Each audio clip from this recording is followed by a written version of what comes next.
ओम नमः शिवाय। दोस्तों, आज हम बात करने वाले हैं महाराष्ट्र में स्थित भीमाशंकर ज्योतिर्लिंग के रहस्यों के बारे में। 12 ज्योतिर्लिंगों में से भीमाशंकर का स्थान छठा है। यह ज्योतिर्लिंग महाराष्ट्र के पुणे से लगभग 100 किलोमीटर की दूरी पर सह्याद्री नामक पर्वत पर स्थित है।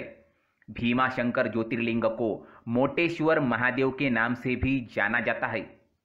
मान्यता है कि इस ज्योतिर्लिंग के दर्शन करने मात्र से ही व्यक्ति को समस्त दुखों से छुटकारा मिल जाता है। आइए जानते हैं इससे जुड़े रहस्य के बारे में। प्राचीन काल में भीम नामक एक महाप्रतापी राक्षस था। वह कामरूप प्रदेश में अपनी मां के साथ रहता था। वह महाबली राक्षसराज रावण के छोटे भाई कुंभकर्ण का पुत्र था, लेकिन उसने अपने पिता को कभी न देखा था। उसके होश संभालने से पूर्व ही भगवान राम के द्वारा कुंभकर्ण का वध कर दिया गया था। जब वह युवावस्था को प्राप्त हुआ तब उसकी माता ने उससे सारी बातें बताई। भगवान विष्णु के अवतार श्री रामचंद्र जी द्वारा अपने पिता की वध की बात सुनकर वह महाबली राक्षस अत्यंत क्रुद्ध हो उठा।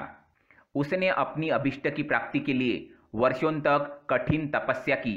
उसकी तपस्या से प्रसन्न होकर ब्रह्मा जी ने उसे लोक विजयी होने का वर दे दिया। अब वह राक्षस ब्रह्मा जी के उस वर के प्रभाव से सारे प्राणियों को पीड़ित करने लगा। उसने देवलोक पर आक्रमण करके इंद्र आदि सारी देवताओं को वहां से बाहर निकाल दिया। वह कामरूप के राजा को कैद करने में भी सफल हो गया। राजा भगवान शिव के परम भक्त थे। जब भीम ने राजा को कैद कर कारागृह में रखा था, तब राजा कारागृह में ही शिवलिंग बनाकर भगवान शिव की पूजा अर्चना करने लगे। ऐसा करते काफी समय हो चुका था। एक दिन राजा को भगवान शिव की आराधना करते हुए भीम ने देख लिया और भीम ने उस शिवलिंग को तोड़ना चाहा ताकि राजा दोबारा उस लिंग की पूजा न कर सके।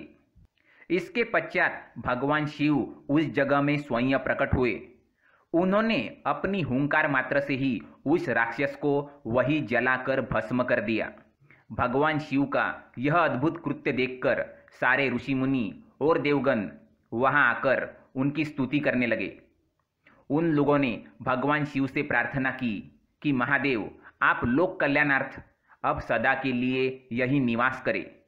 भगवान शिव ने सबकी यह प्रार्थना स्वीकार कर ली और वह ज्योतिर्लिंग के रूप में यही स्थापित हो गए।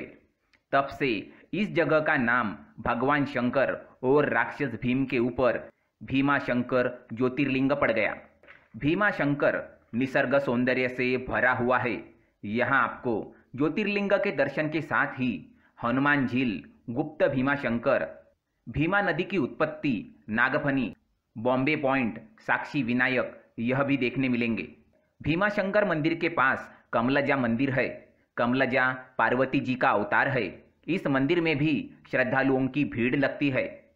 भीमाशंकर ज्योतिर्लिंग के बारे में पुराणों में ऐसी मान्यता है कि जो भक्त श्रद्धा से इस मंदिर में प्रतिदिन सुबह सूर्य निकलने के बाद 12 ज्योतिर्लिंगों का नाम जापते हुए मंदिर में दर्शन करता है तो उसके 7 जन्मों के पाप दूर होते हैं तथा उसके लिए स्वर्ग के मार्ग खुल जाते हैं। ओम नमः शिवाय।